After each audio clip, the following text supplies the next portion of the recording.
Hi guys. Today we're gonna be solving a calculus problem with geometry. Let's go. So here's the problem.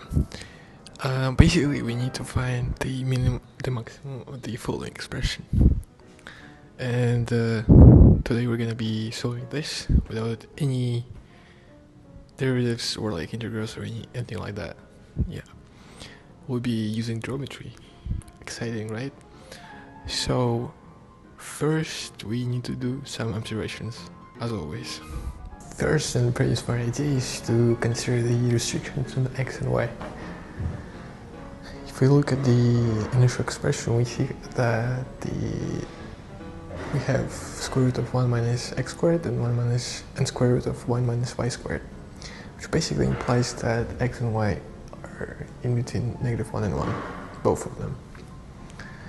So, and the nice idea would be to somehow find like a suitable function which we know pretty well that can help us with this problem.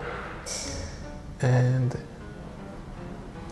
what are the possible functions that we know are in between -1 and 1? Good job, guys. Yes, you're right. We have sine and cosine, right? Because the restrictions on them are just -1 and 1.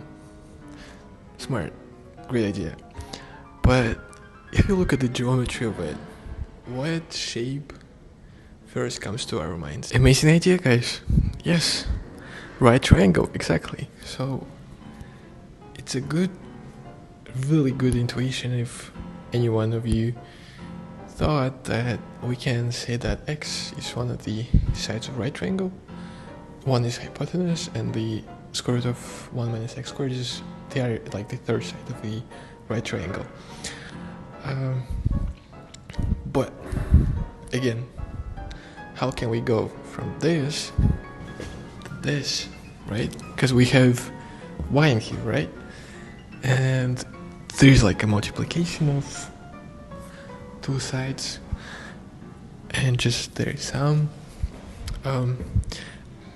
Most likely we'll have to deal with a shape with four sides.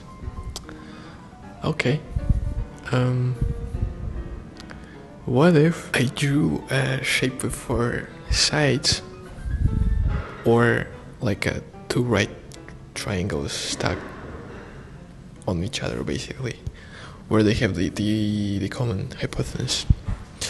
That sounds like a very good idea, because if you look at this closer, we know that this angle is 90 degrees, and this angle is also 90 degrees. And what that means is that the sum of the opposite angles in the shape of four sides is equal to 180, right? That implies that this whole thing can be inscribed in a circle. We're a few steps away from the final solution, basically.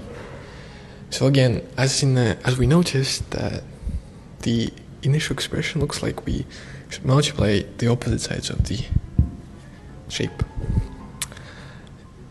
There is a very neat theorem called Ptolemy's theorem that says that in a four-sided shape, the sum of the products of the opposite sides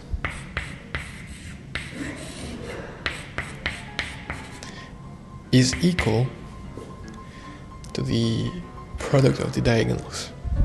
In this case, one diagonal is 1, one of the diagonals is some value, which, let's say, z. That would mean that this whole expression is equal to 1 times z, right? This is amazing. Why? Because we already know that the diagonal of the whole circle is 1, because right triangles and the 90 degrees angle lies all the time on a diagonal, right? So that means 1 is the greatest value of the opposite, like of the points on the circle. That means the greatest value of the whole expression can be only 1 times 1, which is just 1. Therefore, the initial expression is less than or equal to 1 all the time. So that means this is its maximum value. And to achieve the maximum value, you can just draw the square. And that's it. We just solved the calculus problem using only geometry. Okay, so why does it matter? I don't know. Bye.